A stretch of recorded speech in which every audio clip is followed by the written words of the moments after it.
नाजरीन, डेनमार्क में 18 नवंबर को पूरे मुल्क में सिटी काउंसिल के इलेक्शन हो रहे हैं।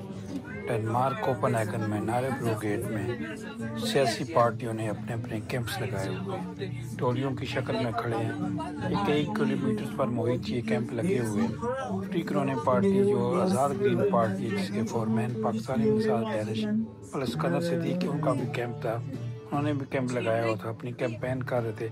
हशम जो कोपेनहेगन से भी उम्मीदवार है, सिकंदर सिद्दीकी भी उम्मीदवार है, और ये लोगों में अपने पम्फलेट तकसीम कर रहे थे।